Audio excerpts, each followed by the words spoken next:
Welcome to the After the Show That was so fun. That was a fast show. If we could have taped or broadcast the in the commercial break conversations on the set, I think the show would have twice the rating. It's not happening in America. Right. That man has integrity. He does. he did put Kenya then into other scripts. Into other scripts where they weren't about Kenya at all. If it's happening, it's happening in Kenya. That's his assumption. How about that car on the plaza, by the way, that monitors the driving? Would you use it?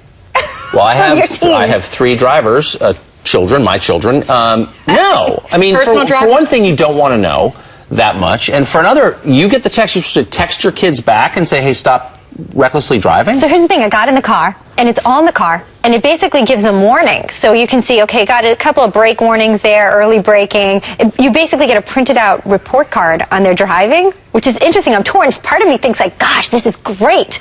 I'll be able to see if they're too much information. Look, I rented a car, a Suburban in Maine last summer to drive somewhere, and I'm driving down the road, all of a sudden, it starts buzzing under my butt. And I actually thought there was a squirrel in the seat. I thought, but there are animals living in the seat. I pull over, I look under the seat. To find the squirrel? Yeah, no, literally. Where's the squirrel?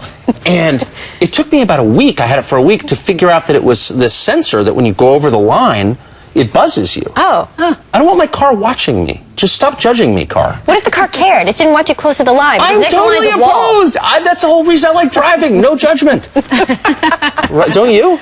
I think I agree with you. Yeah. I mean, you can't be, what do they call them, the helicopter moms all the time? Why not? I know we're tempted to do that. Would you really buy the car? I love the idea of being able to give them warnings when I'm not there, but I also think they can become reliant on them. So I think for someone who maybe has reason to think, they might need a little coaching or they can't do it themselves. Like my dad took me out. I wasn't allowed to even go on a date before I could learn how to drive a stick shift myself. So he made sure that I was driving well. If you're not in a situation where you can do that, and the cars now, they're actually kind of hard to teach how to take care of the car to kids. So if you can give this to them as a tool and you think it would work for your family, that's great. I would rather know about their dates than their driving. I totally agree. Or their texting.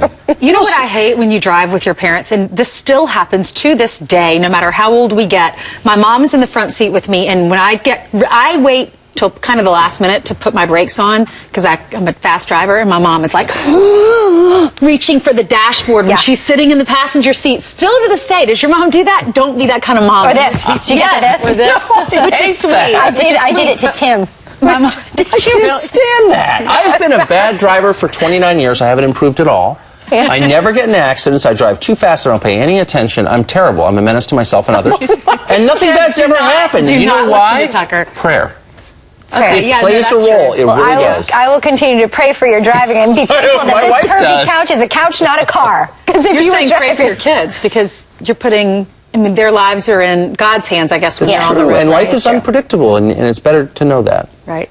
Yeah. That's true. Great man of faith, right? Not really, pray. but... Well, right there you are. I have no choice. I'm that bad. What are you doing for Easter? Are you working Easter morning? No, I don't work on Easter. Okay, what are you doing? I'm going to church. My wife's sister, my beloved sister-in-law Molly, is getting married in Philadelphia Saturday. So after the show, I'm going there, and then we're going, best city ever, says Kelly. And not true, by the way, but it's a nice city, and then we're going to church there, and then we're driving back to the nation's capital. Okay, what are you doing with all the kids, right? Easter I Bunny? am doing church, too, here in the city, and then we're going out to Long Island to have lunch with some friends and some other couples. What are you doing? Same. Little church, a lot of food, some eggs and chocolate, some praising God.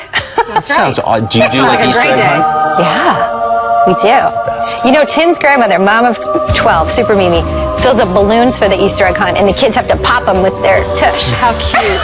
Her name is Super Mimi? Super Mimi. I love that. Ton of balloons and a lot of squatting on an egg. It's fun. We'll see Have a great week, everybody. We'll see you tomorrow.